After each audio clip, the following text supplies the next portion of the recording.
India and Ghana have agreed to implement India's instant payment system UPI on Ghana's interbank payment and settlement systems within 6 months.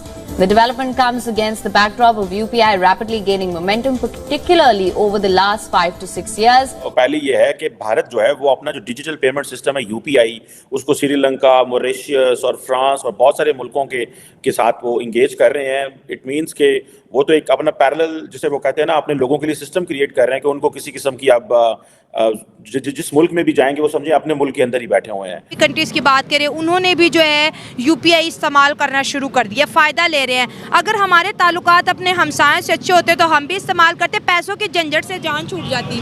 Digital India की बात की जा रही है और हमारे यहाँ जो है वो पॉलिटिशियंस आपस में लड़ने से ही फुर्सत नहीं है और ना ही हमारी इकोनॉमी संभल रही है. यूपीआई इंडिया का अपना पर्सनली गवर्नमेंट का मुतारिफ करवाई हुई एप्लीकेशन है, ऑनलाइन बैंकिंग है जिसके थ्रू आप किसी भी कंट्री के साथ ट्रेड कर सकते हैं इंडियन रुपी के अंदर. इंडिया ने ये ऑलरेडी 16 कंट्रीज के साथ अपनी रुपी के अंदर ट्रेड कर रहा है. कहा कि भाई हमें भी यूपीआई मुतारिफ करवाओ, हम भी इसके बारे में जानना चाहते हैं और इस पर काम करना चाहते हैं. गाइस इंडिया के लिए कितनी बड़ी अचीवमेंट है. सबसे पहले तो खैर भारत के यूपीआई से मैं बात उस पर करना चाहूंगा.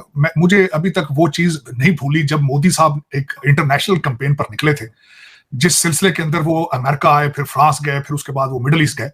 उसके अंदर यूपीआई एक वेरी इंपॉर्टेंट था. उनकी अपनी करेंसी को प्रमोट करना वेरी इंपॉर्टेंट था.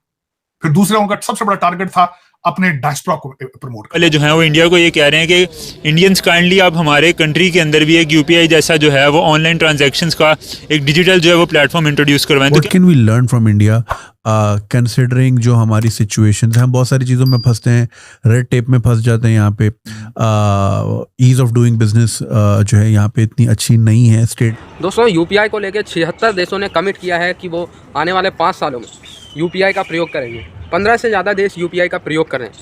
इजराइल भी उन देशों में से है जिसने कमिट किया है कि वो यूपीआई का प्रयोग करेंगे टेस्टिंग फेज़ में. दोस्तों 50 से ज़्यादा देश यूपीआई अभी टेस्टिंग फेज़ में कर रहे हैं कि यार उनके देश में यूपीआई कन्वीनियंट होगा या नहीं. ऐसे में भारत ने अफ्रीका महाद्वीप में खास करके यूपीआई के बारे में ध्यान दिया है. केनिया में, नाइजीरिया में और इसके बाद अब जब खबर निकल के आई है घाना में यूपीआई सफलतापूर्वक लॉन्च किया जाएगा आने वाले 6 महीनों में. तो आप इससे समझ सकते हैं भारत की कितनी ब्रांडिंग बनेगी. क्योंकि अगर एक बार यूपीआई बंदा यूज़ करने लगता है तो फिर हर घंटे या हर सामान खरीदते समय उसे यूपीआई कहीं ना कहीं प्रयोग करना पड़ता है. तो इससे जो भारत की एक समृद्धता है वो दुनिया के सामने जाएगी और इससे कुछ खास तो फ़ायदा है ही और जो हमारे वित्तीय फ़ायदे तो हैं ही, साथ के साथ एक मैटर ऑफ प्राइड भी है, गर्व की बात भी है कि यार पूरी दुनिया एक made in India cheese use करेगी. जैसे यूएसए की चीज़ें इतनी दुनिया में पॉपुलर है तो यूएसए रिवेन्यू तो कमाता ही कमाता है, रिवेन्यू तो कमाएगा ही, लेकिन उसके साथ यूएसए की एक ब्रांडिंग भी होती है कि भाई ये चीज़ यूएसए का है. एक तरीके से ये गर्व की बात होती है. ठीक है, सो भारत का यूपीआई जैसे जैसे दुनिया में फुटप्रिंट बनाएगा तो भारतीयों के लिए भी एक गर्व की बात है. आई होप ये वीडियो आपको अच्छा लगा, जुड़े रहे ऐसी वीडियोज़ के लिए. तब तक के लिए धन्यवाद. जय हिंद. मुझे अभी तक वो चीज नहीं भूली जब मोदी साहब एक इंटरनेशनल कैंपेन पर निकले थे, जिस सिलसिले के अंदर वो अमेरिका आए, फिर फ्रांस गए, फिर उसके बाद वो मिडिल ईस्ट गए. उसके अंदर यूपीआई एक वेरी इंपॉर्टेंट था. उनकी अपनी करेंसी को प्रमोट करना वेरी इंपॉर्टेंट था. फिर दूसरा उनका सबसे बड़ा टारगेट था अपने डायस्पोरा को प्रमोट करना. तीसरा उनका सबसे बड़ा टारगेट था भारतीय स्टूडेंट्स का. और फिर उसके बाद मैंने जो सबसे बड़ी उसके मैं साथ सपोर्टिंग आर्गूमेंट ये दूंगा कि आप ये देखें कि UPI is related to the उनकी करेंसी के साथ अटैच है. रशिया से उन्होंने तेल लिया है, अपनी करेंसी में लिया है. फिर उसके बाद उन्होंने यूएई के साथ डील साइन की है, अपनी करेंसी में की. उन्होंने नारा लगाया है कि एफएल टावर पे इस वक्त सबसे ज्यादा भारतीय जा रहे हैं, वो अपने यूपीआई के साथ अपना टिकट खरीद सकें. लेकिन इसके पीछे एक चीज है, सिर्फ एक चीज है, नेशनलिज्म है. उसके पीछे प्राइड है. चीमा साहब, मोदी साहब के बच्चे लंदन में नहीं है. उनकी कोई ख्वाहिश नहीं है कि टोरंटो के अंदर अपने बच्चे को पीआर लेकर देनी है. उनकी कोई ख्वाहिश नहीं है कि दुबई के अंदर उनके विलास बने. यूपीआई पेमेंट मेथड की जो सुर्खियां बटोर रहा है इस वक्त, अगर बात करें रिजर्व बैंक ऑफ इंडिया की तरफ से लॉन्च किए जाने वाला यूपीआई आज दुबई में भी है, सऊदी अरब में, कनाडा में, इंग्लैंड में, श्रीलंका में और इसके साथ साथ बहुत सी कंट्री है जिसके अंदर यूपीआई को इस्तेमाल किया जा रहा है. इस 1947 में मुल्क बना, आज हमारे मुल्क को माशाल्लाह से 77 साल हो गए, लेकिन डिजिटल पाकिस्तान का ख्वाब धरा का धरा रह गया. हमारे बाद बनने वाली जो मुल्क है आज वो डिजिटलाइज हो गए, लेकिन आज भी हम जो है अपनी करेंसी को कम से कम वैल्यूज में छाप रहे हैं और जो उसके ऊपर अमाउंट है वो बड़ी से बड़ी होती चली जा रही है. क्या कहेंगे, ये जो डिजिटल पाकिस्तान का जो ख्वाब है ये क्यों सच होता दिखाई नहीं दे रहा? नहीं, मैं तो दोनों चीज़ों से इनराफ करता हूँ क्योंकि ये दोनों चीज़ें उस जगह पे लागू होती हैं जिस जगह पे कुछ सिस्टम हो, सिस्टम पे चीज़ें बनती है ना. अच्छा. तो इस वक्त तो हमारा जो स्टेट बैंक एक कौम का बैंक होता है ना, उसमें तो आईएम बैंक ने आगे कंट्रोल, IMF आ गया, नहीं अब 100 रुपया भी गवर्नमेंट अपनी मर्जी से नहीं ले सकती, तो वहाँ पे हम डिजिटल का ख्वाब या किसी और का ख्वाब किस तरह देख सकते हैं? ठीक हो गया। हमेशा माशरे किसी निज़ाम से बनते हैं। कुछ भी देखें, उसके पीछे सिर्फ वाहिद एक चीज है, नेशनलिज्म, प्राइड, हिंदू प्राइड। कल मुझसे किसी ने कहा कि आप मोदी भगत हैं। मैंने कहा यार मैं मोदी भगत नहीं हूं, मैं नेशनलिज्म भगत हूं। मुझे मोदी साहब की चीजें, मेरा मोदी साहब के साथ क्या लेना देना है, वो अपने मुल्क के अंदर है। हाँ, ये एक बात है, बहसीत स्टूडेंट ऑफ पॉलिटिकल साइंस, जो उन्होंने नेशनलिज्म की जो तारीख रकम की है, दैट इज क्वाइट इंप्रेसिव। और मैं समझता हूं, मेरी ये दुआ है कि जो मेरे मुल्क के लौंडे लपाड़े हैं, उनको भी कोई ऐसा लीडर मिले जो उनको नेशनलिज्म, जो उनको प्राइड बताए, जो आज डिफाइन करे कि पाकिस्तान का मतलब क्या है।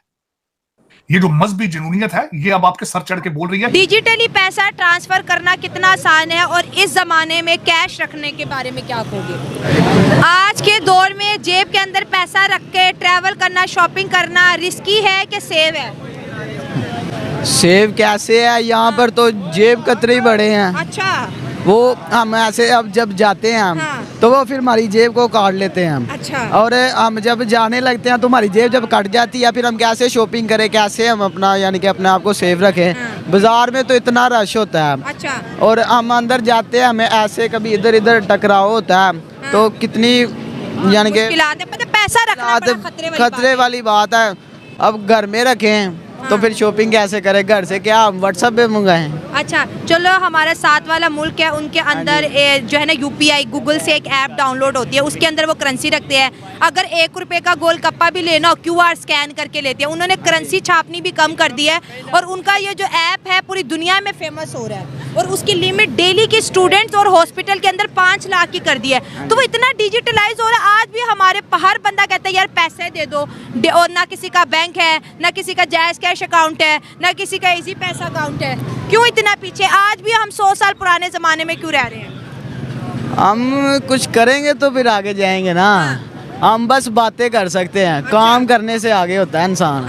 बातें तो आप जिसको मर्जी बुलाएं, वो आपको अपनी सुना देगा, वो आपको अपनी सुना देगा। डिजिटल पाकिस्तान का ख्वाब मैंने भी देखा, आपने भी देखा, इसकी हकीकत क्या है? सऊदी अरब की बात करें, दुबई की बात करें, इस्लामिक कंट्रीज़ की बात करें, उन्होंने भी जो है यूपीआई इस्तेमाल करना शुरू कर दिया, फ़ायदा ले रहे हैं। अगर हमारे ताल्लुकात अपने हमसायों से अच्छे होते तो हम भी इस्तेमाल करते, पैसों के झंझट से जान छूट जाती। डिजिटली शऊर ही नहीं। हाँ जी, डिजिटल करेंसी के बारे में क्या कहोगे? हाँ जी, पैसे होते नहीं, रखेंगे कहाँ पर? हाँ, है ही नहीं तो रखने की है नहीं। हाँ, टेंशन सब मजदूर हैं जो सबके पास होते नहीं। वो तो मजदूरी करते हैं, मजदूर लोग मजदूरी करते नहीं, मिलते तो कुछ मिल जाते खा लेते हैं। आप अपने हमसायों की बात करो, उन्होंने कैसा सिस्टम बनाया कि 1 रुपए का गोल कप्पा भी है ना, तो वो QR स्कैन करते हैं, पेमेंट देते हैं जेब के अंदर। तो खाएंगे कैसे?